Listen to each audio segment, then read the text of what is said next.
Terima kasih untuk pagi hari ini Tuhan. Kami tahu Engkau baik. Dan selamanya Engkau baik bagi kami Tuhan.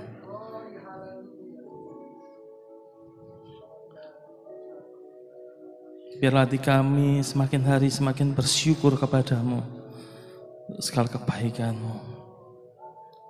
Terima kasih Tuhan, mungkin ada di antara kami yang hari ini tidak sedang baik-baik. Tapi hati kami mau percaya bahwa Tuhan tidak pernah berbuat curang pada kami.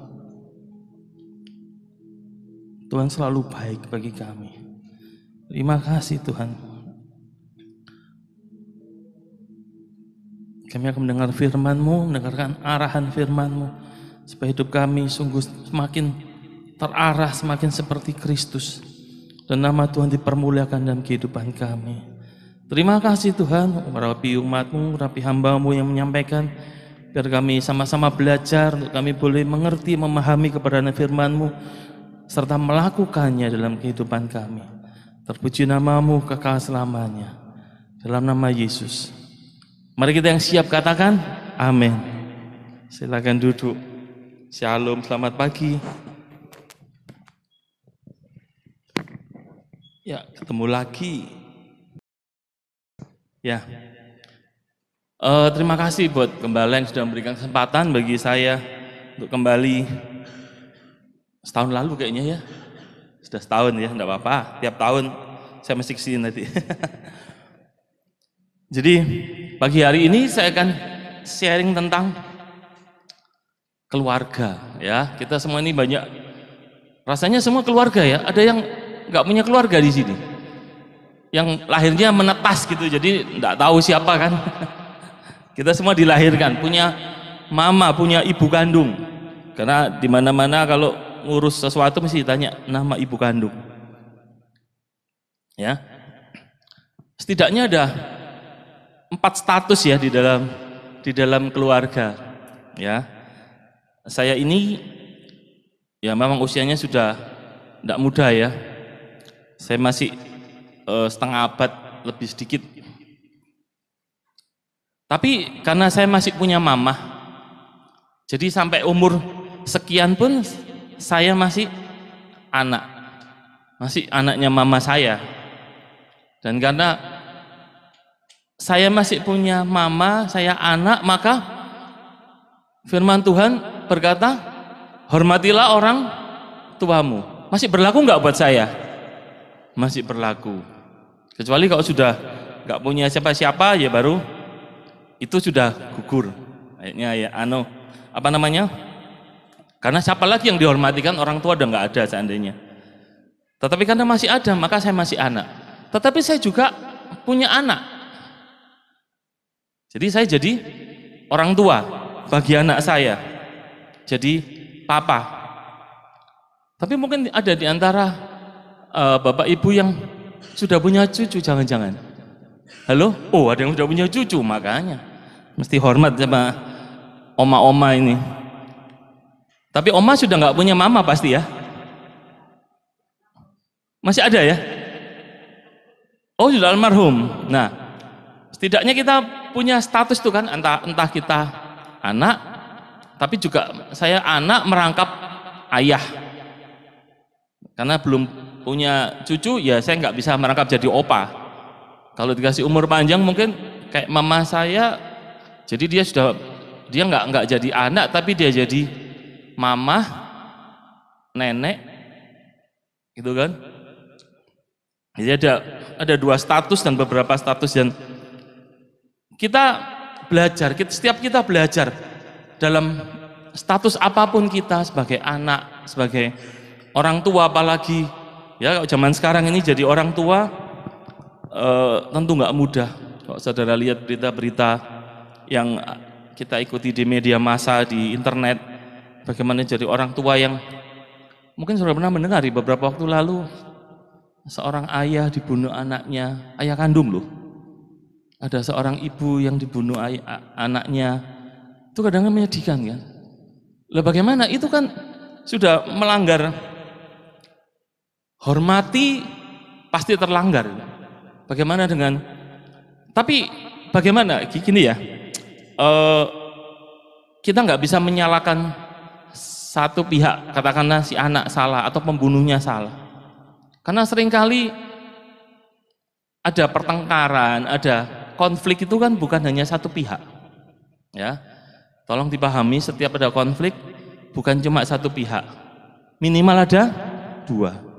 Karena kalau satu yang marah-marah, satunya diem, bisa bertengkar nggak? Nggak bisa.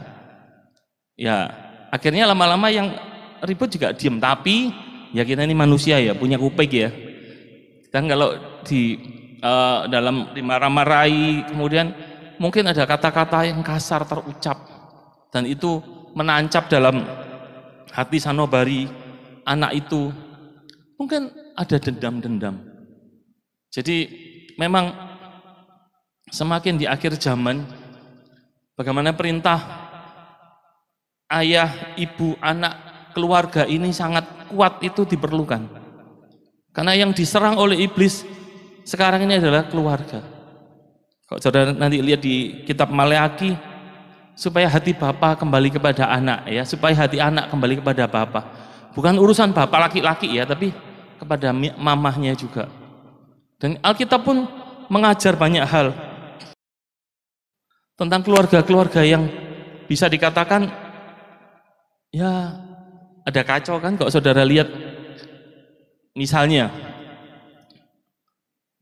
gara-gara iri hati atau mungkin kesal pada Yusuf, saudara-saudaranya menjual Yusuf, gitu kan, sehingga terjadilah peristiwa lanjutannya. Esau dan Yakub gara-gara hak kesulungan terjadilah konflik dalam keluarga, sehingga si Yakub harus melarikan diri, karena kalau nggak gitu dia bisa dibunuh oleh kakaknya yang merasa hak kesulunganku kok dirampas, hak kesulunganku kok diambil, padahal itu sudah disepakati gara-gara semangkuk kacang merah yang dikatakan dalam Alkitab. Ya, kita sudah mendengar semua. Nah, dari situ loh kita ini harus nyadar, orang Kristen ini nyadar kan bagaimana Alkitab nggak cuma berisi tentang ini orang baik, orang sukses, orang kaya, orang segala macam yang baik-baik, enggak. Banyak kegagalan-kegagalan di sana. Hampir semua, ya hampir semua saya katakan, kecuali Yesus yang mengalami kegagalan dalam kehidupannya. Sebut saja saudara mau ngomong siapa? Dari pertama Adam Hawa, kita udah tahu kegagalannya di mana. Bagaimana Hawa dapat ditipu oleh ular. Berikutnya, mungkin kita pernah lihat juga kegagalan Nuh. Nuh sudah diselamatkan dari air bah. Tapi setelah itu apa yang terjadi? Setelah selesai banjir surut, dia mulai menanam anggur. Terjadi dia minum sampai mabuk, dan ada anaknya yang melihat ketelanjangannya, Ham. Akhirnya keluarlah kutukan dari Nuh. Loh, ini orang benar loh. Kalau nggak benar dia nggak diselamatkan sama Tuhan. Dan saudara tahu, untuk bangun bahtera itu butuh berapa tahun? Siapa yang tahu? 10 tahun? Hampir 100 tahun, betul. 100 tahun saudara bangun bahtera, siapa yang tahan? Dia aja nggak tahu umurnya kan? Lah, kita kok disuruh bangun bahtera sampai sekian puluh tahun apa enggak? Juga kalau saya bayangkan, apa tetangga-tetangganya ini enggak mulai nyinyir gitu ya. Kan ini, dia hidup di antara angkatan orang yang berdosa. Dan dia disuruh bangun bahtera ada di mana? Di atas gunung. Ya, Tuhan ngasih di atas gunung, kenapa? Kayunya gampang. Kan kayunya ada tumbuh di gunung. Tapi orang-orang kan berpikir, Nuh iki sedian apa piye to? Kok dia bangun bahtera di atas gunung? Lah mau laut itu kan masih jauh. Lah dia itu buat apa bahtera itu? Apa mau dia bikin villa? Seperti ada villa di mana ya, di Jawa Timur ada villa yang seperti bahtera Nuh itu kan. Apa dia mau bikin villa untuk penginapan di situ? Dan dia teriak-teriak tiap hari untuk bertobat dan tidak ada yang bertobat. Sehingga kita tahu cuman berapa orang yang selamat? 8. Ya, cuma 8, 4 pasang manusia yang diselamatkan. Nah itu loh, ada orang yang begitu sukses dipakai Tuhan, tapi jatuh juga ngalami. Siapa lagi? Abraham.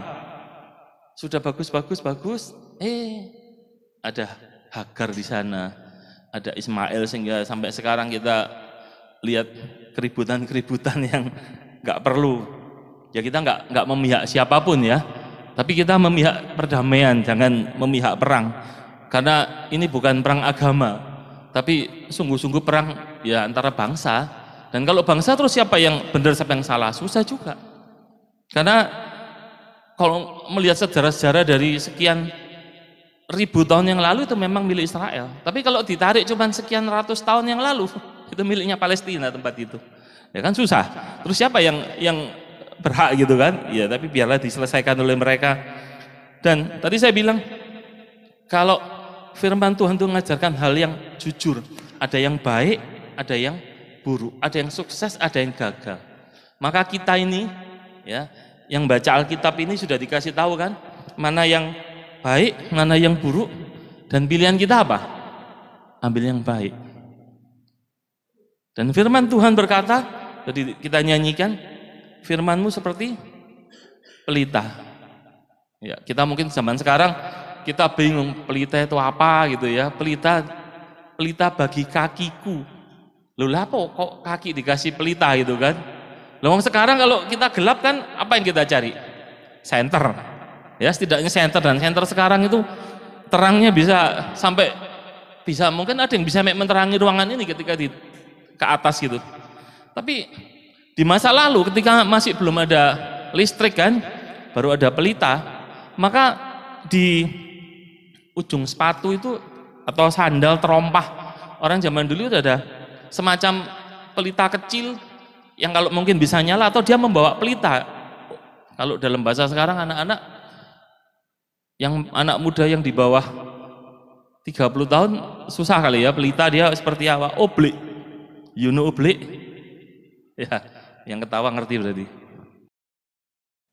Jadi kalau oblik, terus gimana daya jangkaunya? Saudara tahu oblik kan? Oblik lampu teplok itu kan paling cuma mengitari paling jarak 5 meter, paling jauh. Sehingga kita nggak bisa lihat yang jauh di sana. Tapi kita ini manusia kadang-kadang semakin modern, kita kepenginnya Tuhan ngasih tahu itu, Tuhan jangan cuma 2 meter di depan. Itu loh, 50 kilo itu ngapain sih kita nanti di sana? Tapi Alkitab tidak pernah ngajar kita sampai tahu di ujungnya. Yang Tuhan kasih tahu adalah ujungnya adalah sukacita, adalah berkat.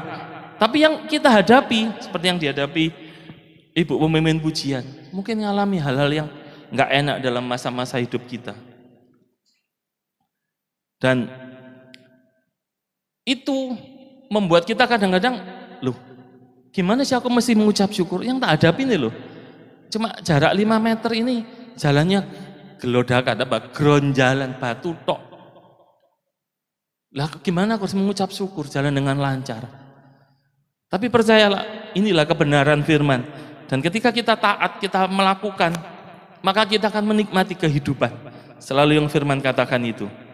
Berikutnya, ini ada ayat yang harus kita hafalkan sebagai orang-orang percaya selain Yohanes 3:16. Ayo kita baca bersama yuk. 1, 2, 3. Segala tulisan yang diilhamkan Allah memang bermanfaat, menyatakan kesalahan, memperbaiki kelakuan, dan mendidik orang dalam kebenaran. Lengkap ya? Ada ngajarnya, ada menyatakan kesalahan. Jadi firman juga menyatakan kesalahan. Jadi orang tua kalau mau menegur, menyatakan kesalahan, boleh. Karena tujuannya apa? Memperbaiki kelakuan dan mendidik orang dalam kebenaran. Ya biarlah itu jadi ayat kita yang kita selalu ingat bahwa firman Tuhan itu sangat berguna dalam kehidupan kita. Ya. Berikutnya, pagi hari ini kita akan bicara tentang keluarga, dan saya beri judul lanjut. Nah, itu. Mahkota dan kemuliaan. Ya. Apa sih hubungannya mahkota ini sama kemuliaan? Ini kan mirip-mirip ya dalam bahasa Indonesia. Tapi coba kita lihat Berikutnya, jadi mahkota kalau saudara baca Alkitab kita, nanti saudara kan banyak temui kata mahkota ada di mana? Di Wahyu. Dan Wahyu itu ada bagian terakhir dari Alkitab kita, ada banyak kata-kata mahkota kemenangan. Jadi mahkota diberikan untuk pemenang. Pemenang siapa? Setiap kita yang bertahan sampai akhir dan menyelesaikan pertandingan kita, itu pemenang. Kita bukan mengalahkan tetangga kita, teman kita, siapapun, enggak. Kita mengalahkan kita, jalan kita sendiri ini yang kita taklukkan.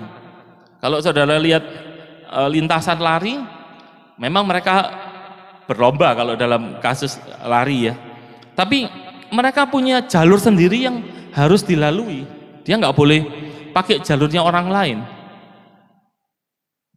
Sehingga ya setiap kita adalah seorang pemenang harusnya. Saudara sadar nggak sih kita ini sudah menang? Sama nggak sadar kita ini pemenang? Amin ya. Dari mana saya bilang? Kita pemenang dari sejak kita dilahirkan. Ilmu kedokteran bilang satu sel telur cuma bisa dibuahi oleh satu sperma. Ya, ketika terjadi hubungan suami istri, dan saudara tahu setiap kali pada usia yang orang-orang yang subur, jumlah sperma itu jumlahnya nggak kurang dari 400 juta yang dikeluarkan dari pihak pria untuk menemui sel telur.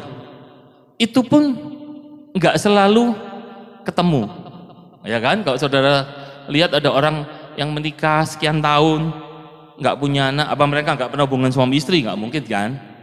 Tapi berarti nggak ada telur yang ketemu sama sperma. Dan ketika sperma itu bertemu telur itu sudah terima satu sperma, dia nggak terima sperma yang lain. Dia cuma terima sperma yang terbaik yang bisa nembus ke sel telur itu. Nah itu sudah pemenang kan? Dan hasilnya siapa ya? Kita ini semua. Itu kita sudah pemenang. Sejak dari awal mula itu kita adalah pemenang. Dan biarlah ketika kita sudah lahir apapun keadaan kita pemenang. Dan kita akan melanjutkan kehidupan kita sampai kita menang. Dan sampai pada ujungnya kita jadi pemenang yang layak menerima mahkota seperti kata Wahyu.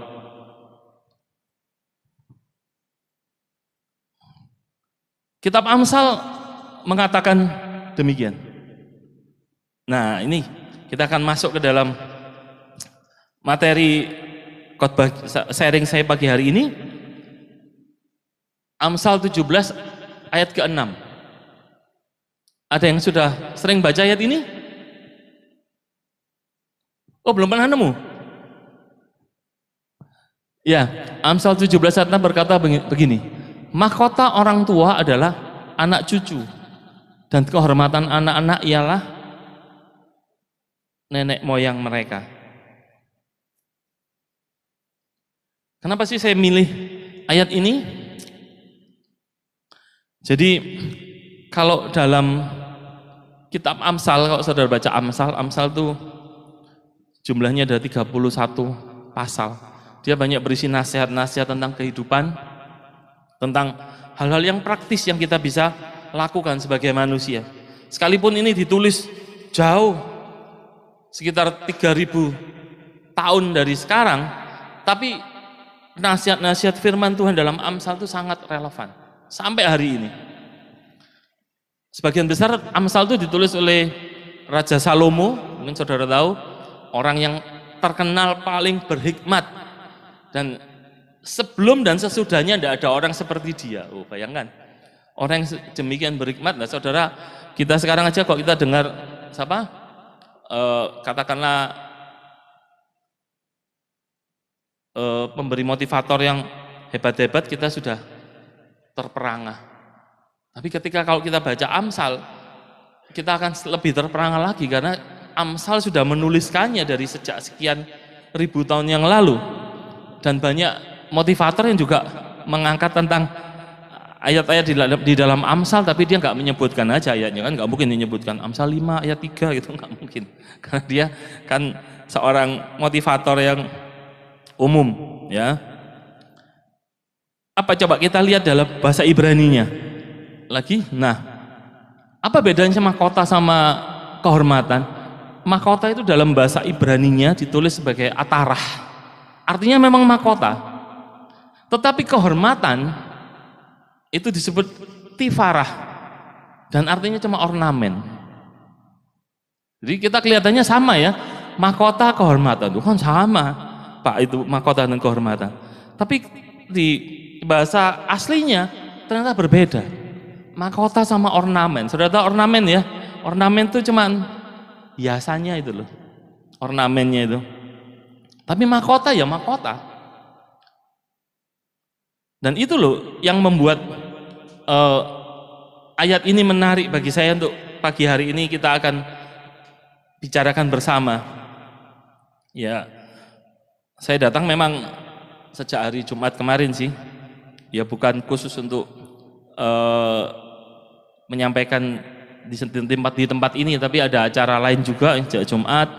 Ada wisuda, saya menghadiri wisuda anak saya yang terakhir, dan bersama anaknya Elisa ya Pak. Puji Tuhan Pak Agus. Tapi Pak Agus masih ada banyak ya bawahnya ya. Ada satu lagi, saya sudah habis Pak. Jadi, dan itu sangat mengembirakan ya. Tentunya membahagiakan. Bagaimana orang tua yang sudah menyekolahkan anaknya sampai berhasil, sampai sukses dan meraih gelar sarjana. Dan saya juga berbangga juga dengan anak saya karena oleh karunia Tuhan dia dapat the best mahasiswa terbaik lah katakanlah di psikologinya. Dan itu sesuatu yang mengejutkan bagi kita orang tuanya, karena dia ini dari dulu belajarnya agak malas gitu kan. Terus kemudian ketika sekolah juga ya itu suka nilainya tidak bagus dan ya. Saya juga tidak tahu bagaimana ketika kuliah, terus dia bilang, "Mah, apa kuliah nih? Aku kuliah wis jangan diributi lagi ya, jangan ditanyain nilainya berapa ya. Wis pokoknya biar aku sekolah tak nikmati sekolah." Ya wis sekolah. Dia milih jurusan psikologi. Wis nikmatonnya. Dia bilang aku nggak cari nilai, aku cari paham, aku cari mengerti, dan aku cari termasuk berobat jalan juga. Ya, karena di dalam psikologi itu ada unsur konseling juga. Jadi kalau dia bisa dapat memanfaatkan terapi konseling, punya pengalaman untuk menyembuhkan dia untuk luka-luka masa lalunya, dan juga untuk pengalaman dia untuk ke depan. Kalau ketika dia mesti mengonseling orang, dia tahu bagaimana caranya. Sekalipun kalau dia bilang enggak semua orang mendapatkan hal itu. Dalam arti bukan enggak dikasih. Semua mendapatkan pelajaran yang sama, tapi ada beberapa orang mungkin juga yang cuek aja, merasa aku baik-baik aja, aku enggak perlu berobat jalan, enggak perlu terapi, enggak perlu apapun. Sama firman Tuhan hari ini yang disampaikan sama, ayatnya sama, kita dengar semua sama. Semoga sampai ke belakang dengar ya. Saya heran di sini kok sukanya di belakang ya. Kayaknya belakang lebih dingin emang sih. Jadi semua sama kita mendengar, tapi belum tentu besok lusa, minggu depan, bulan depan kita melakukan hal yang sama.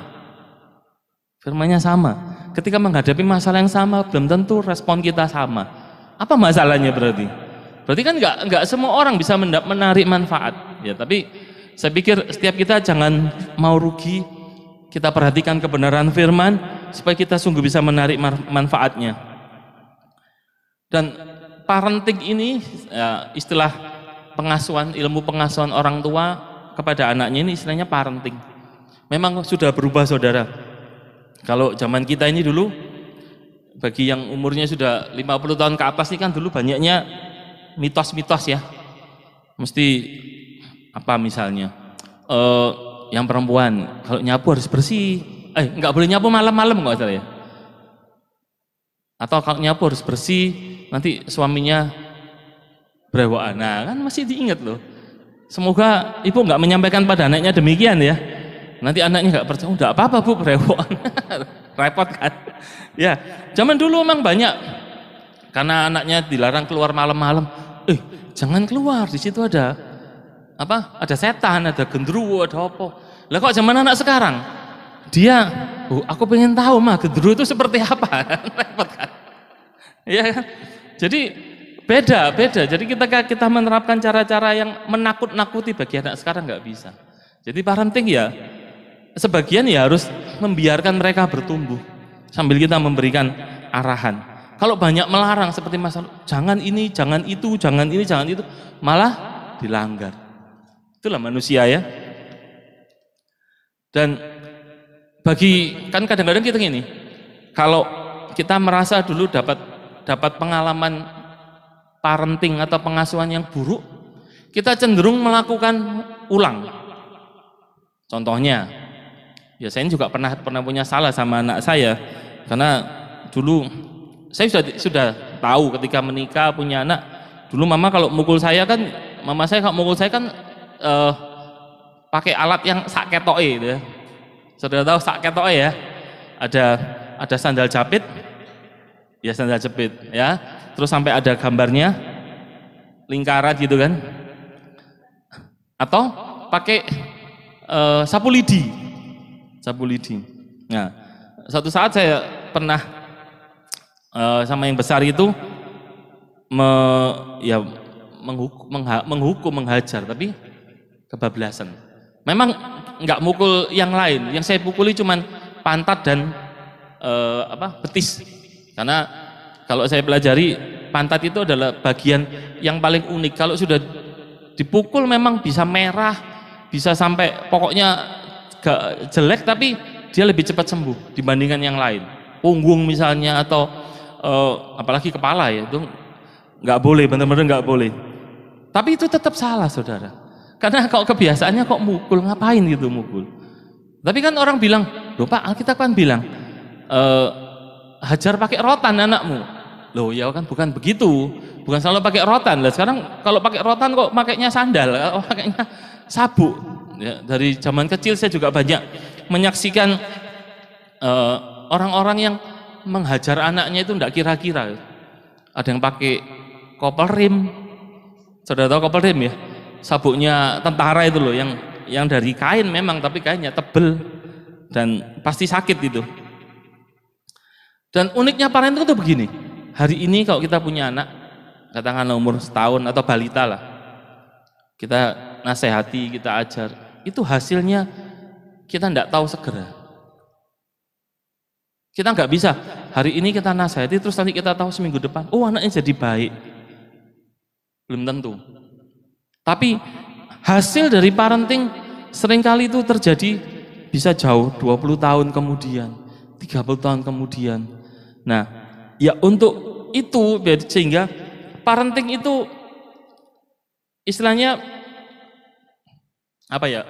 Lama kelihatan sehingga kita perlu berhati-hati dalam melakukan parenting.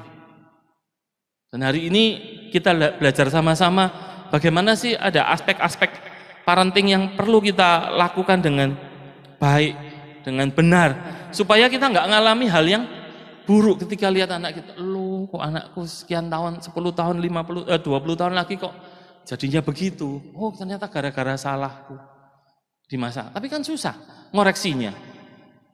Ya kan? Makanya ketika saya mengalami melakukan kesalahan buat anak saya, setelah itu adalah kalau menghukum pakai hitungan. Mungkin masih ingat mereka. Ini kamu salahnya ini, hukumannya 2 kali, pakai rotan, pakai kemucing. Mereka nawar, salahnya tidak sebesar itu, 1 aja. Ya weh 1, selesai.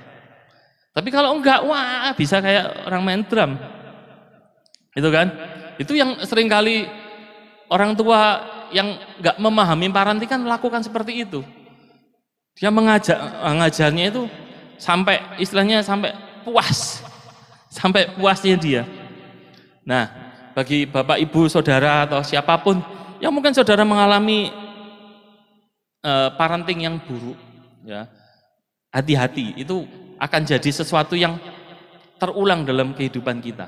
Oleh karena itu kita harus perlu disembuhkan, kita perlu belajar. Dan tadi dikatakan kan, mahkota orang tua adalah anak cucu. Nah, kalau saudara jadi anak, misalnya sekarang usianya 20-an, kemudian aku dulu diperlakukan buruk sama orang tuaku.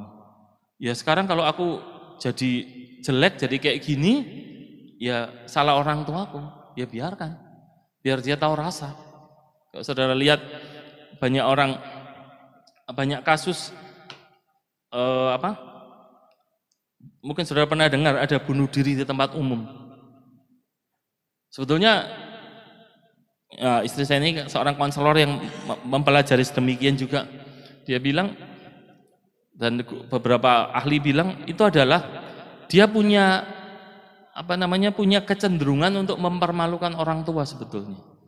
Ya kalau dia mau bunuh diri ya mbok di kamar aja selesai gitu kan. Tapi kenapa dia harus lompat dari lantai 15, lompat dari lantai 6, lantai 7 di tempat umum sehingga orang lain tahu, oh ini anaknya si itu loh yang meninggal. Gara-gara apa? Gara-gara ini, ya, dimarahi mamahnya, dimarahi papanya gitu. Dan kalau saudara ngalami hal yang buruk dari orang tua, ingat, ada yang berikutnya. Sekalipun, belum. Yang tadi masih. Kan kita nggak mau ngasih mahkota bagi orang tua yang buruk kan, kebanyakan gitu. Aku akan balas, kok enak. Dia melakukan yang buruk. Ya udah. Tapi kita harus ingat pada suatu saat kita juga jadi orang tua yang punya anak cucu. Kita berharap mereka juga menjadi mahkota bagi kita. Sekalipun sekarang kita adalah kehormatan, kita mahkota, dan kita berharap, kok enak orang tuaku nggak jadi kehormatan bagiku kok. Kok orang tuaku minta aku jadi mahkotanya. Ya, nggak bisa demikian. Ingatlah nanti kita pada suatu saat kita akan jadi orang tua yang mempunyai anak cucu dan kita berharap mereka adalah mahkota-mahkota kita. Apa yang harus kita lakukan sih dalam mendidik anak-anak ini? Ya berikutnya, ini loh, tugas orang tua itu mendidik bagi anak-anaknya. Kenapa? Apa yang dididik? Kita lihat dari Ulangan pasal yang ke-10 ayat ke-12. Maka sekarang hai orang Israel, apakah yang dimintakan daripadamu oleh Tuhan Allahmu selain dari takut akan Tuhan Allahmu, hidup menurut segala jalan yang ditunjukkannya, mengasihi Dia, beribadah kepada Tuhan Allahmu dengan segenap hatimu dan dengan segenap jiwamu. Jadi takut akan Tuhan itu yang Tuhan minta untuk orang tua itu mendidik. Sehingga ketika dia mendidik dengan baik, anaknya ditakut akan Tuhan. Anak yang takut akan Tuhan akan jadi mahkota bagi orang tuanya. Katakan amin. Ya. Jadi anak yang dididik dalam takut akan Tuhan, dia akan jadi mahkota bagi orang tuanya. Dan berikutnya Amsal 1 ayat ke-7 berkata demikian. Takut akan Tuhan adalah permulaan pengetahuan. Nah, ini bagi anak-anak pahami. Takut akan Tuhan itu permulaan pengetahuan, tetapi orang bodoh menghina hikmat dan didikan. Next. Ini yang diminta. Takut akan Tuhan. Bagaimana sih Pak takut akan Tuhan? Saya pikir di mimbar ini sudah sering disampaikan bagaimana untuk kita hidup takut akan Tuhan, menghormati Tuhan, menurut segala jalan yang ditunjukkannya, bagaimana mengasihi, bagaimana beribadah kepada Tuhan. Saya pikir pasti sudah berkali-kali disampaikan di sini. Jadi itulah yang Tuhan mau setiap kita untuk mendidik anak kita untuk takut akan Tuhan. Nomor 1 itu. Kalau dia tidak takut akan Tuhan, jangan berharap dia bisa melakukan perintah yang kelima. Ya, di dalam 10 perintah Allah itu kan ada. Yang pertama adalah menghormati Tuhan. Baru kemudian paling atas dari urutan untuk manusia menghormati ayah ibu. Dan baru berikutnya adalah jangan membunuh, mencuri, yang kepada sesama gitu ya. Jadi itu yang Tuhan minta kita membuat atau mendidik anak-anak untuk takut akan Tuhan. Dan Bapak Ibu yang mendidik anak, yang punya anak, membawa anak ke gereja untuk ikut mungkin ibadah anak-anak, untuk diajar. Tapi ya jangan berharap mereka aja yang mengajar ya. Ini cuman paling mereka 2 jam ada di sini. Selebihnya dalam 1 minggu di tempat kita, di rumah kita. Terus siapa yang ngajar? Masa kita manggil guru sekolah minggunya untuk suruh ngajar? Kan enggak. Jadi setiap kita yang harus mengajar anak-anak kita untuk takut akan Tuhan. Ada beberapa prinsip yang akan saya sampaikan pagi hari ini. Bagaimana sih mendidik anak itu?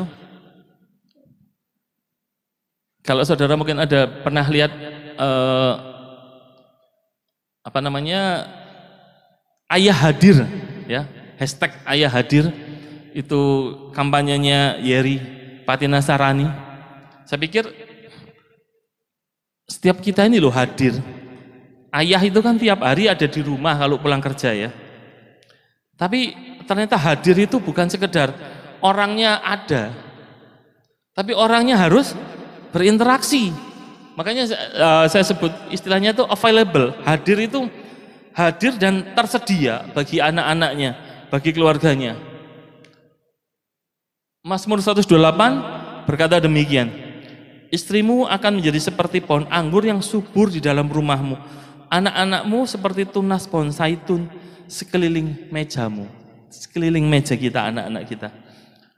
Nah, sesungguhnya demikianlah akan diberkati orang laki-laki yang takut akan Tuhan. Laki-laki takut akan Tuhan. Jadi yang pertama, orang tua harus takut akan Tuhan. Untuk bagaimana bisa mengajar anaknya takut akan Tuhan. Ada amin? Orang tua harus takut akan Tuhan? Ya. Dan ketika anak-anak itu hadir atau ayah hadir di tengah anak-anak, maka apa yang akan disampaikan? Yang disampaikan adalah kebenaran firman. Ya itu yang juga kadang susah ya. Kalau kita kan saya sudah hadir Pak, sudah bersama anak-anak saya. Kalau pulang kerja bersama anak-anak, nah yang dibicarakan apa sekarang? Itu kan? Apa cuma nanya tiap hari? Tadi ulangannya bisa? Tadi ulangannya dapat berapa? Kan nggak cuman itu. Tapi bila kita sungguh-sungguh membicarakan kebenaran firman, kita membicarakan betapa baiknya Tuhan, itu akan membangun anak-anak kita untuk jadi anak-anak yang takut akan Tuhan. Mereka akan menghormati Tuhan. Dan apa sih dampaknya kalau ayah itu nggak hadir, absen? Berikutnya, nih, yang saudara baca pertama adalah kebingungan identitas gender dan peran sebagai laki-laki untuk laki-laki. Untuk perempuannya, dia akan melakukan seks sebelum waktunya dan rentan dimanipulasi pria. Jadi bagi pria dan bagi anak-anak laki, anak-anak perempuan, peran ayah atau orang tua itu sangat-sangat berguna. Ayah khususnya ya, karena ayah itu sumber. Ayah itu kepala kalau bahasa Yunani, kepala. Dan betapa kalau saudara lihat identitas gender, perannya susah. Bukannya kita sudah lihat hari ini LGBTQ, ya begitu marak. Kita kan susah.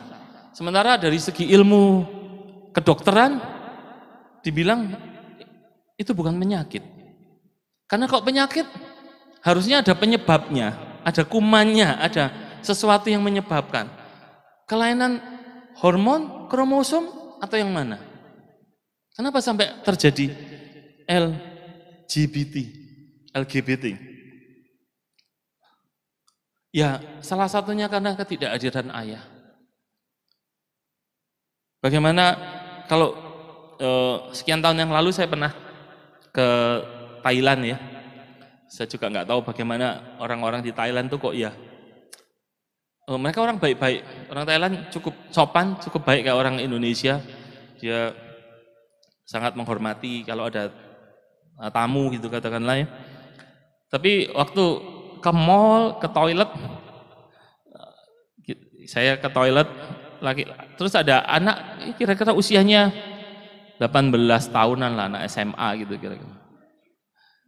Laki sih, posisi bentuknya laki, emang ya kurus dia, masih langsing kan, masih muda. Dia masuk ke toilet, dia cuma menghadap kaca, dia nggak buang air, dia cuma menghadap kaca dan ya berlagak dandan kayak perempuan. Astaga, ini kan ya berarti ini sudah ada tanda-tanda untuk jadi demikian. Lah pertanyaannya, apa ayahnya setuju gitu loh? Ada nggak papa yang setuju anaknya laki jadi perempuan? Ternyata nggak ada. Saya pikir nggak ada satupun orang tua, ayah atau ibu yang mengizinkan anak-anaknya jadi banci, jadi lesbian, menjadi LGBT pokoknya ya. Saya pikir nggak ada satupun lah. Tapi kenapa ada? Dan hari ini semakin marak, semakin banyak. Kalau yang mungkin sering berolahraga di gym-gym, kita lihat orangnya gede, keker, tapi ya terus ada melambainya gitu kan. Kadang-kadang kan susah gitu loh. Jadi kelihatannya, terus itu siapa yang salah? Apa dari kecil dia sudah menunjukkan hal-hal yang seperti itu? Belum tentu. Memang ada orang-orang tertentu yang salah mengasuh gitu ya. Jadi karena dia kepingin punya anak perempuan, tapi yang lahir laki-laki, sehingga akhirnya ya dia membuat anak ini jadi perempuan, kasih mainannya boneka lah, dikasih hal-hal yang berbau feminin gitu ya. Dan repot kan? Atau sebaliknya, punya anak perempuan tapi cita-citanya punya anak laki-laki, dikasih hal-hal yang, tapi kalau itu mungkin nggak seberapa ya, mungkin dia jadi perempuan yang perkasa ya, dia bisa naik pohon sampai tinggi, dia bisa main layangan segala macam, tapi secara mentalnya rasanya dia enggak mudah untuk kepingin jadi laki-laki. Dia cuma ya perkasa aja mungkin. Dan hal yang berikutnya ini, sulit menyesuaikan diri serta mengontrol kemarahan. Ini ada banyak sebetulnya, saya cuma ambil 3 aja karena ini yang paling penting. Ada kebingungan identitas gender, dan ada seks belum waktunya, serta kemarahan. Saudara bisa lihat dalam anak-anak saudara, ada nggak yang anaknya gampang marah, gampang sekali marah, nggak ngontrol kemarahan? Periksa diri kita aja. Apakah kita hadir bagi dia ketika dia menyampaikan unek-unek? Apakah kita menyiapkan telinga kita mendengarkan apa yang mereka sampaikan? Supaya jangan sampai kita ngalami punya anak yang nggak jadi mahkota bagi kita. Berikutnya, selain hadir, tersedia, kita juga butuh mendidik dengan kasih dan disiplin. Nih, yang bisa mendisiplin biasanya ayah ya biasanya. Dulu kan kalau sering kita dengar, jangan gitu, kita aja mengalami di masa kecil. Ini mama dan papa, saya sering komplain sama istri saya, kalau urusannya menghukum, papa biar menghukum. Kalau urusannya menyayang, mama menyayangi. Ada yang gitu enggak? Betul enggak? Jadi kan kesannya ini seperti Sinterklas dan Swartepit gitu. Ya kan? Kalau yang nakal-nakal urusannya Swartepit gitu, untuk dihukum. Tapi untuk yang baik-baik dikasih hadiah oleh Sinterklas. Ya, jangan begitu saudara. Laki-laki jangan dijadikan cuma tukang pukul aja, tukang menghukum, enggak. Sementara mama cuma tukang mengasihi aja. Nanti kan kesannya jadi percuma punya papa ini. Ya kan? Ada yang berpikir gitu enggak? Pernah berpikir begitu enggak? Percuma punya papa ini ada cuma bagian menghukum. Tapi kalau ada yang bagus-bagus, mama yang kita dapat halal ya, hadiah mama, segala mama. Tapi kalau bagian dipukul, papa. Padahal kan ketika siang papa belum sampai di rumah, anak melakukan kesalahan, kan harusnya mama yang disiplin. Enggak nanti tunggu papa ya yang menghukum. Loh, gimana sih? Salahnya sekarang ya? Ya sekarang ditegur. Tapi yang sering kita dengar, nanti tunggu papamu pulang, biar kamu tahu rasa. Loh, kan anak jadi takut sama papanya. Amsal bilang, Amsal pasal 22 ayat 15 berkata demikian. Kebodohan melekat pada hati orang muda, tetapi tongkat didikan akan mengusir itu daripadanya. Nah, Pak, betul kan? Ada tongkat didikan toh, jadi harus dipecut toh Pak anaknya. Ya sebentar dulu, jangan begitu. Tapi kalau dalam bahasa Indonesia sehari-hari begini, sudah sewajarnya anak-anak berbuat hal-hal yang bodoh, tetapi rotan dapat mengajar mereka dengan mengubah kelakuan. Nah, rotan lagi kan. Tapi kita mesti benar menerapkan. Kalau anak-anak sudah besar, kita nggak bisa lagi dengan hukuman fisik. Bahkan dari kecil mestinya nggak perlu hukuman fisik. Kalau ketika disampaikan mereka mengerti. Saya pernah lihat TikToknya, nggak tahu dari mana dia, begitu anaknya masih kecil-kecil, kira-kira 5 tahun sama 8 tahun kalau nggak salah. Jadi mereka ribut, mainan segala macam, tapi mamanya didiknya dengan baik dan dapat komen yang baik dari penontonnya. Jadi dia nggak mukul, dia cuma menyadarkan. Koko salahnya apa Koko? Kenapa Koko mukul adik? Iya, adik nggak mau ngerapiin mainan mah. Terus apakah kalau nggak ngerapiin mainan harus dipukul? Lah iya, terus gimana? Saya jengkel. Kok bener mukul itu? Enggak sih. Akhirnya dia sadar. Dan adiknya yang juga sempat membalas, adik kenapa kamu juga mukul Koko? Ya karena Koko sudah mukul adik, kok adik balas mah. Nggak tahu kenapa adik kok dipukul. Urusan kok nggak salah mainan, dia nggak ngerapiin mainan. Kokonya udah merapiin mainannya, adiknya nggak ngerapiin mainannya. Kokonya takut kalau dimarahin mamanya karena dia sebagai kakak kan. Itulah anak pertama, resikonya begitu. Kalau ada yang salah, bagian disalah-salahin. Tapi biarlah orang tua yang bijaksana untuk melihat dengan tepat apa yang terjadi, mana yang salah, mana yang perlu yang perlu dibetulkan. Nggak asal aja, pokoknya ini salah apa anak pertama, ya kan, gara-gara mungkin militer ya, hari ada seperti itu. Saya juga pernah ikut semacam camp, Dolos camp. Itu juga itu campnya milik satu sinode. Jadi kita nginep di hutan lah katakanlah, di tempat yang sepi, kemudian ya kita di training, dididik. Nah, hari pertama kalau kita salah atau terlambat atau salah merespon perintah, yang didisiplin atau yang dihukum kita sendiri. Itu. Hari kedua mulai meningkat. Kalau kita salah, maka yang ikut dihukum misalnya kalau telat hadir dalam pertemuan, yang dihukum satu kamar.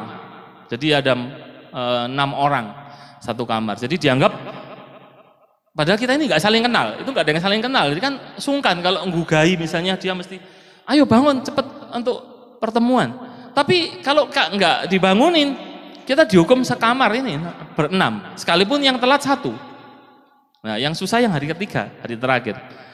Kalau ada satu yang salah, seluruh peserta akan dihukum. Karena dianggap kita nggak peduli, kita dianggap kan sudah berkenalan, sudah hari ketiga, sudah tahu untuk menegur temannya yang melakukan kesalahan atau yang terlambat bangun atau terlambat untuk makan, terlambat untuk, ya pokoknya itu disiplin ala semi militer lah, demikian. Dan yang ikut adalah ya para hamba-hamba Tuhan ya, itu dari PDP sampai PDT. Dan apa akibatnya kalau kita salah gitu? Kalau itu diterapkan di dalam permainan ya, dalam itu teman 3 hari is oke lah. Tapi dalam keseharian bagi anak-anak saudara ya jangan begitu. Harus dilihat siapa yang salah dan ditegur dengan baik, tidak harus dengan kekerasan, dengan pukulan. Kita lihat Alkitab juga ngajar hal yang memberitahu ada kegagalan, silakan. Oh, ini ada dari Amsal yang ke-23, dikatakan begini, jangan segan mendidik anakmu, jika engkau memukul dia dengan rotan, ia tidak akan mati. Ya, ini jadi pembelaan orang tua. Nanti kok tak pukul nggak mati kok, itu Alkitab bilang, kok dipukuli nggak mati? Lah kok Ari Hanggara mati? Pernah tahu ya? Oh, yang yang mudah-mudahan enggak tahu itu. Jadi Ari Hanggara itu adalah korban jadi ke pendidikan dari orang tua yang kebablasan sampai meninggal. Itu terjadi tahun 80 berapa Bu ya? 84 Bu ya. Kira-kira. Jadi ini Alkitab juga memberitahu kita ada orang yang pernah gagal dalam mendidik karena tidak menegur. Tadi kalau terlalu banyak menegur salah.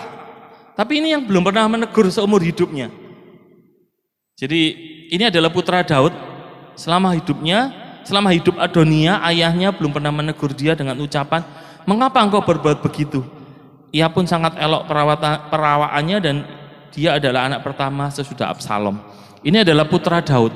Daud istrinya ada beberapa. Yang pertama ini Absalom, yang kedua ini dari mama yang istri yang berbeda lagi, namanya Adonia. Dan dikatakan nggak pernah menegur. Itu juga nggak baik. Berikutnya, padahal arti nama itu luar biasa loh.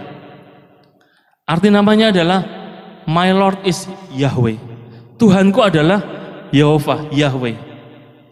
Jadi Daud memberi nama anaknya ini nggak sembarangan. Dia udah tahu ini anak yang jadi anak yang baik.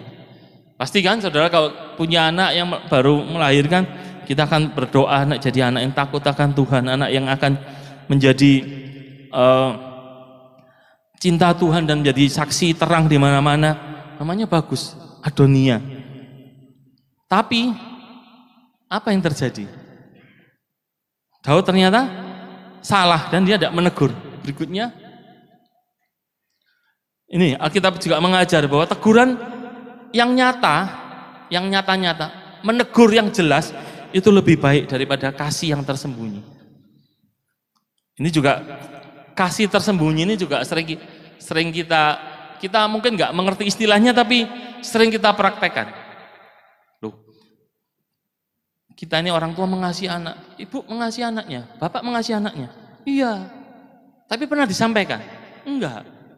Ya, kasih harus dinyatakan, cinta harus dinyatakan. Jangan cuma, loh, kamu kan sudah tahu sih, Noni, anakku, mama ini sayang kamu. Loh, kapan pernah mama bilang begitu? Jadi sekalipun sudah dikasih makan, dikasih hadiah, dikasih sekolah, tetap perlu disampaikan. Kasih juga enggak tersembunyi. Teguran juga harus nyata, kasih juga harus nyata. Supaya anak-anak mengerti apa yang dialami atau apa yang dia dapat dari ayah ibunya. Kita sebagai orang timur memang susah.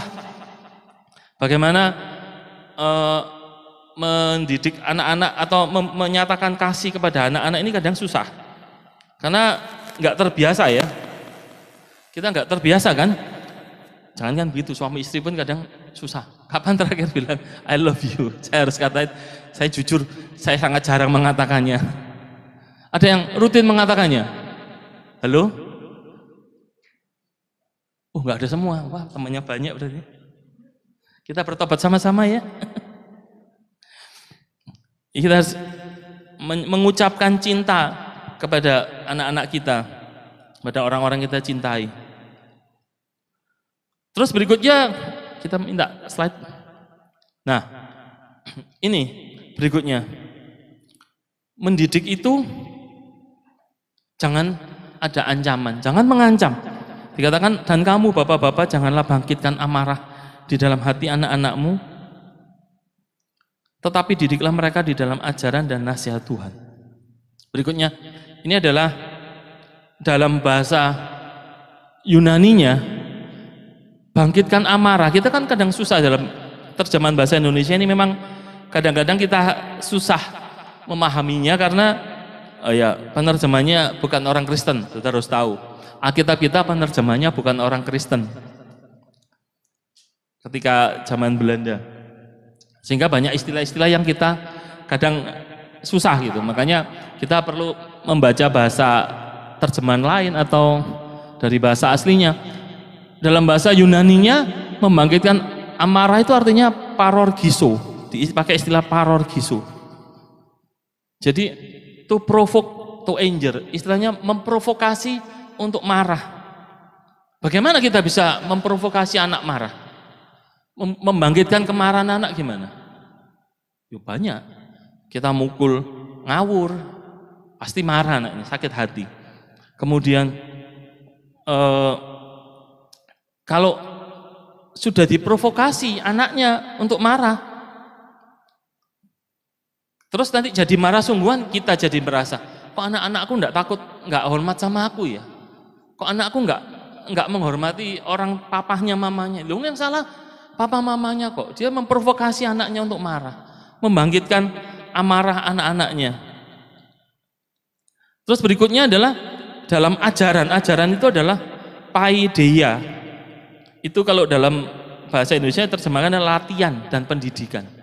Jadi enggak cuman ajaran diajar dikasih tahu, tapi dilatih dan dididik. Jadi ada beda ya. Dilatih itu berarti ada tahap-tahap yang sengaja dilakukan untuk melatih. Ini yang seringkali kita merasa itu kan urusan sekolah ya, ngajar.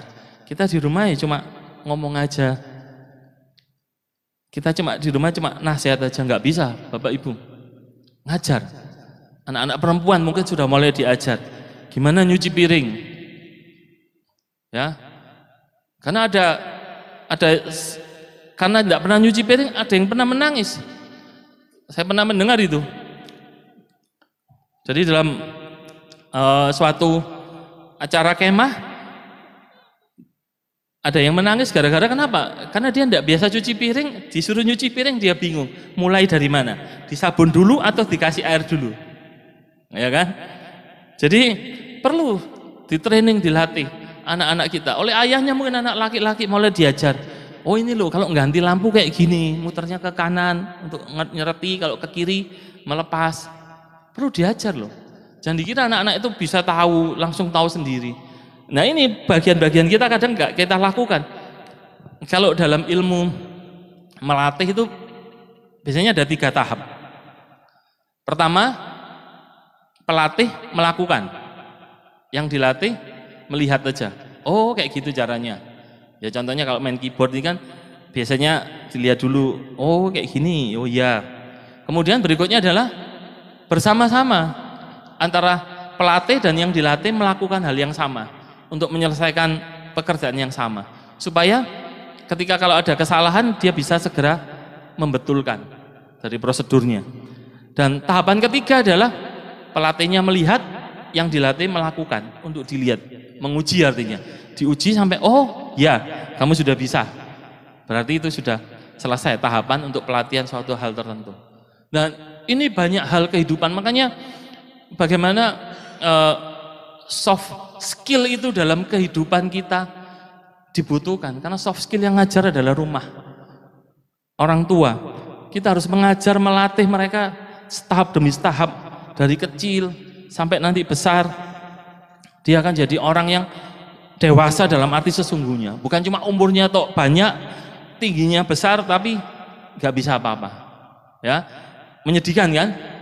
Kadang kita ini kan, saya pernah kalau ngobrol sama anak-anak itu bilang, sekarang kamu sekolah, terus kamu karena kamu sakti, kamu nyontek, belajar nilaimu bagus, bla bla bla, terus kamu bahkan kamu lompat kelas, kamu umur katakanlah 15 tahun, 20 tahun kamu sudah jadi insinyur, tapi hasil nyontek. Terus kamu disuruh bangun jembatan atau bangun gedung, ya katakanlah insinyur sipil gitu kan. Nah karena kamu nyontek, kamu nggak paham, ya hasil hitunganmu rotok ngawur. Dan ketika sesuatu terjadi, jembatan itu roboh, gedung itu roboh, yang mati berapa banyak? Bisa ratusan orang meninggal. Cuma gara-gara kamu jadi insinyurnya gara-gara nyontek ini loh. Ya kan? Apalagi jadi dokter. Dia jadi dokter, terus karena pinter nyontek, dia bisa jadi dokter lah, katakanlah tidak pernah ketahuan, karena sakti tadi kan. Suatu ketika dia mesti, karena dia dokter yang hebat itu dokter bedah kan, untuk bedah, sudah bedah, dibuka, bingung dia. Loh ini yang namanya lever yang mana ini? Ini yang paru mana ini? Terus, lah kan nggak lucu. Kemudian dia nggak bisa ngapa-ngapain. Nah itu kan karena dia nggak ngalami pelatihan yang benar. Tapi kalau dia bersekolah benar, ngalami pelatihan benar, ngalami praktek-praktek latihan yang baik, maka ketika dia jadi dokter beneran ya dia bisa mengoperasi, bisa ngobati orang, bisa tahu. Ya, itu yang berikutnya. Yang berikutnya adalah nasihat Tuhan. Nasihat itu dalam bahasa Yunani adalah notesia. Itu adalah peringatan dan teguran. Jadi lengkap. Jangan bangkitkan marah, tapi dilatih dan dididik, tapi ditegur juga. Ya, lengkap. Ditegur tanpa membangkitkan marah. Itu yang kata intinya dari ayat ini. Bukan nggak menegur sama sekali. Terus nanti bilang, ya gimana Pak, nanti kalau anak saya tak tegur gondok, terus masuk kamar, ngunci kamar, nggak mau keluar. Ya bukan begitu, terus akhirnya nggak ditegur, jadi adonia nanti. Ya, kita harus belajar menegur mereka dengan baik. Tapi kadang-kadang juga orang tua ada yang kebablasan, ya kan? Ada kebablasan ngancamnya kayak gini. Kalau nilaimu jelek, jangan manggil papa. Berkali-kali dikatakan begitu. Satu ketika anaknya ulangan, hari itu ulangan. Terus pulang dari sekolah, papanya pulang sore, dia bilang, gimana ulangannya? Terus anaknya jawabnya begini, lah bapak siapa? Loh, aku kan papamu. Lah kan papa bilang, kalau nilainya jelek, jangan panggil aku papa. Makanya saya panggil bapak siapa gitu. Ya, just kidding. Jadi itulah, kita harus ngajar anak-anak dengan benar. Tidak membangkitkan amarah, tapi menegur dengan baik. Berikutnya, sehingga kita tahu ketika mendidik, hadir, mendidik dengan kasih dan disiplin, dan ini yang penting. Pasti semua ada komunikasi kan di sana. Ulangan berkata, apa yang aku perintahkan kepadamu, haruslah engkau perhatikan. Hendaklah engkau mengajarkannya berulang-ulang kepada anakmu dan membicarakannya. Apabila engkau duduk di rumahmu, apabila engkau sedang dalam perjalanan, apabila engkau berbaring, dan apabila engkau bangun. Itu yang saya kasih tebel itu, mengajarkannya berulang-ulang dan membicarakannya.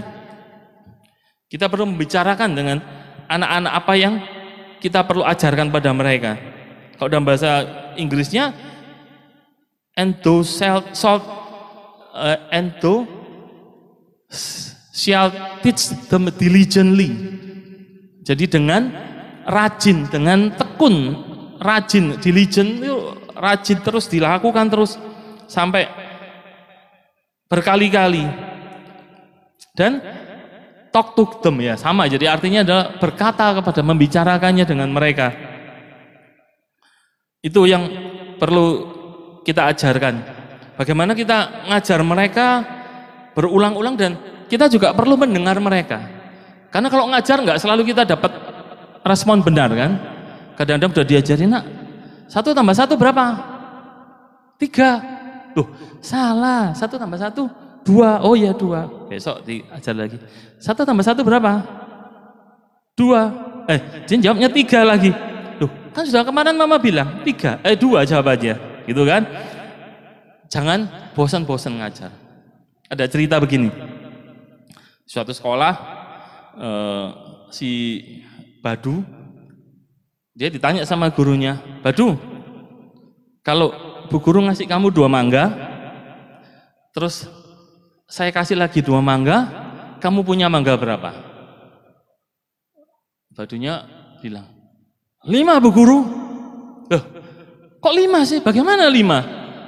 Tak kasih kamu sekarang, tak kasih, pagi-pagi tak kasih mangga 2. Terus nanti siang kamu tak kasih lagi 2. Berapa kamu punya mangga? 5 Bu Guru. Bingung gurunya. Loh gimana sih anak ini? Coba kita coba yang lain. Kalau tak kasih 2 jeruk pagi hari, dan nanti siangnya tak kasih 2 buah jeruk siang hari, berapa buah jeruk yang kamu punya? 4 Bu Guru. Loh kok benar? Ya kan? Bingung gurunya. Besok diulang lagi. Kamu kalau pagi dikasih 2 mangga, siang 2 mangga, punya berapa mangga? 5, Bu Guru.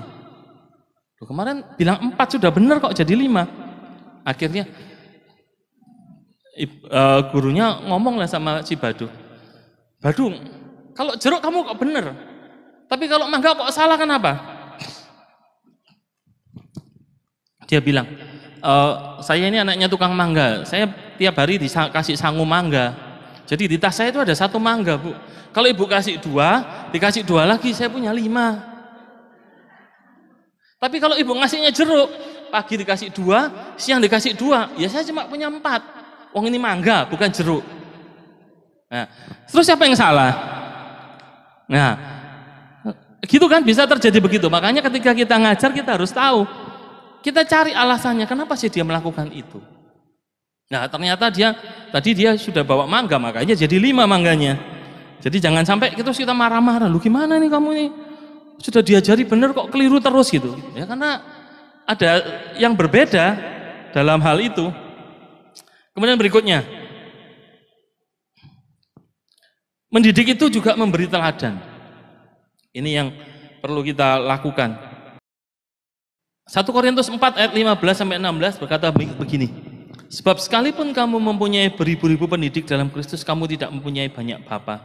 Karena akulah yang dalam Kristus telah menjadi bapamu oleh Injil yang kuberitakan kepadamu. Sebab itu aku menasihatkan kamu, turutilah teladanku. 1 Korintus 11 ayat 1 berkata juga, jadilah pengikutku sama seperti aku juga menjadi pengikut Kristus. Nah, ini yang juga perlu bagi orang tua, memberi teladan. Kadang kita kan seorang ayah, nak, sekolah harus rajin, jangan bolos atau harus belajar. Tapi papanya sehari-hari nggak ngapa-ngapain, dia nggak bisa memberi teladan bagi anak-anaknya untuk juga anaknya suka belajar. Misalnya mengajak diskusi, kalau diajak diskusi kan anaknya mau nggak mau bawa buku kan, pegang buku. Ketika ayahnya tahu atau mamanya tahu, bisa berdiskusi dan akhirnya itu jadi satu teladan, satu kebiasaan. Banyak teladan. Nanti anaknya suruh, kamu harus rajin berdoa, rajin baca Alkitab, rajin ke gereja. Sementara papanya enggak. Terus bagaimana? Siapa yang harus ditiru? Padahal dikatakan ayat 16 itu, turutilah teladanku. Ya, ayah-ayah, ibu-ibu berani nggak ngomong sama anak? Turutilah teladan ayahmu, papahmu, mamahmu ini. Seperti aku juga menjadi pengikut Kristus. Ini yang paling penting dalam proses parenting, memberi teladan. Selain tadi mengajar, mendidik, menegur segala macam, itu ada yang penting, memberi teladan. Bagian yang terakhir, nah ini kesimpulan dari pagi hari ini, biarlah kita ini orang tua punya tanggung jawab mendidik supaya kita juga menikmati kehormatan. Jadi kita akan bisa, anak-anakku adalah mahkotaku. Sehingga hal itu memerlukan apa? Mendidik membutuhkan ada keseimbangan, kasih dan disiplin, dan ada konteks yang benar. Jangan sampai tadi bertengkar gara-gara 4 mangga atau 5 mangga ketika kita nggak mau melihat dengan benar. Dan juga jangan mengancam tanpa ancaman. Kemudian juga perlu komunikasi dan teguran serta teladan.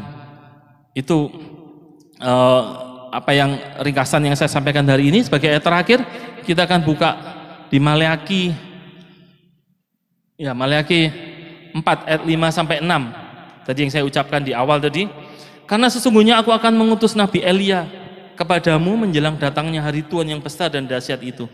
Maka ia akan membuat hati bapak-bapak berbalik kepada anak-anaknya, dan hati anak-anak kepada bapak-bapaknya, supaya jangan aku datang memukul bumi sehingga musnah. Jadi hati bapak kembali kepada anak, hati anak kembali kepada bapak. Kita mungkin dalam hidup ini, kalau kita terapkan dengan Tuhan, kita ini sudah diajar, dididik juga sama Tuhan melalui kebenaran firman, tapi kita juga masih kadang-kadang melenceng ya. Kadang-kadang kita nggak taat. Jadi satu ketika ada dua orang ibu-ibu yang ngobrol. Si ibunya satunya gendong bayi karena dia baru melahirkan, punya anak bayi. Nah yang satunya adalah seorang Kristen, dia bilang, jadi percuma ya, kok Tuhan itu sudah tahu manusia ini berdosa, ya, sudah tahu manusia ini mau berdosa di Taman Eden, kenapa manusia diciptakan? Nggak usah diciptakan. Ngapa nyiptain Hawa? Ngapa nyiptain Adam sehingga terjadilah dosa-dosa seperti ini? Apakah Tuhan tidak tahu? Karena mereka teman, ya sama-sama orang Kristen sih, mereka bilang, yang punya anak bilang, Tuhan pasti tahu apa yang terjadi manusia jatuh dalam dosa. Tapi Tuhan tetap cinta. Tuhan tetap mengasihi kita. Saya hari ini gendong anak bayi, dia bilang. Ibu bisa pastikan anak ini sampai nanti besar nggak menyakiti hati saya. Oh ya, enggak mungkin lah. Nanti kan pastilah, namanya anak-anak kan nakal toh Bu. Anak-anak kan bisa juga bikin salah. Nah itu. Tapi kenapa saya milih punya anak? Karena saya tahu anak ini nanti bisa bikin salah, bisa nanti kita bertengkar, anak enggak mau belajar. Mungkin dia juga bolos sekolah, nakal. Bisa kan? Bisa. Tapi kenapa anak ini tetap saya pilih untuk saya didik, saya besarkan? Ya karena saya mengasihi dia. Saya mengasihi dia sehingga apapun terjadi, ya saya yang akan didik dia supaya dia nggak terlalu banyak membuat sakit hati orang dan nggak terlalu banyak bikin sakit hati saya. Tapi nggak mungkin saya menghapus dia nggak pernah bikin sakit hati saya, nol, nggak mungkin. Pasti dia pernah. Nah, apa yang bisa kita petik? Bahwa sekalipun anak-anak kita menyakiti kita, anak-anak kita mungkin enggak menyenangkan kita, tapi ayo hari ini kita belajar bagaimana anak-anak itu adalah mahkota bagi orang tuanya dan kita adalah ornamen atau kehormatan bagi anak cucu kita. Karena kan kalau orang tuanya baik, maka anak-anak ini akan bangga melihat, "Loh, kamu anaknya siapa, Nyo?" "Oh, aku anaknya bupati," gitu kan. "Oh, aku anaknya Pak Jokowi," misalnya. Kan bangga. Daripada, "Loh, kamu anaknya siapa?" "Oh, itu aku anaknya yang kemarin dieksekusi mati gara-gara narkoba." Wah, kan repot. Gak mungkin ngaku dia seperti itu. Karena itu bukan kehormatan bagi dia, papanya penjahat yang sudah dihukum mati. Tapi kalau papanya Pak Jokowi, dia pasti dengan bangga ngomong, "Bapakku Pak Jokowi, bapakku menteri itu, menteri ini," gitu kan. Jadi biarlah kita juga seimbang di dalam posisi kita apapun sekarang. Jadi orang tua, jadi kita belajar untuk ngajar anak. Jadi nenek-nenek juga kita ngajar cucu kita supaya anak-anak kita, cucu kita jadi mahkota bagi kita. Tapi kok kita juga masih belum menikah, berarti kita masih punya satu status anak. Ya kita lakukan kebenaran supaya kita menjadi mahkota bagi orang tua kita dan kita juga memiliki kehormatan karena kita memiliki orang tua yang baik dan takut akan Tuhan. Kiranya Tuhan berkati dan saya kembalikan pada Bapak Gembala. Di dalam hadirat-Mu yang kudus dan mulia ya Tuhan, hamba menyerahkan setiap persembahan yang anak-anak-Mu sudah berikan. Setiap rupiah tanpa terkecuali Tuhan memperhitungkan sebagai kebenaran. Tuhan yang sudah memberkati adalah Tuhan yang masih dan tetap memberkati.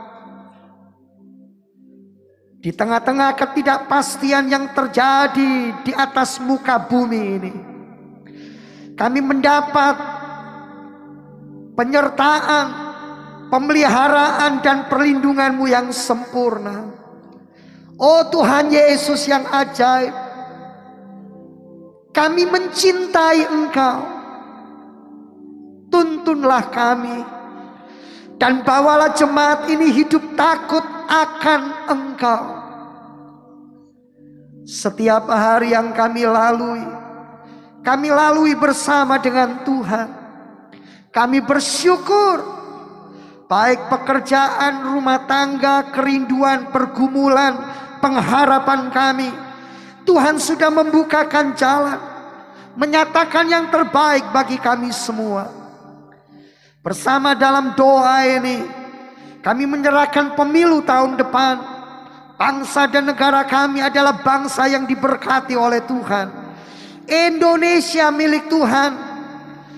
Kami memberkati Bapak Presiden dan wakilnya, semua jajaran menteri, DPR, MPR, TNI, Polri, semua diberkati di dalam nama Tuhan Yesus Kristus. Kami juga mohon belas kasihan dan kemurahan Tuhan. Kami semua umat-Mu diberikan imunitas ilahi, kesehatan ilahi dari Tuhan. Di tengah-tengah perubahan musim yang terjadi, biarlah kami beroleh kekuatan dan pertolongan. Di dalam nama Tuhan Yesus kami juga berdoa, menyerahkan umat pilihan Tuhan, yaitu bangsa Israel, yang hari-hari ini sedang menghadapi peperangan. Tuhan bukakan jalan, sehingga konflik yang terjadi antar negara ini boleh diselesaikan dengan baik. Kami mohon belas kasihan Tuhan, kami mohon kemurahan Tuhan. Terima kasih. Dan biarlah ini tidak akan menyebabkan hal-hal yang membuat gereja, hamba-hamba Tuhan dan anak Tuhan menjadi terpecah belah.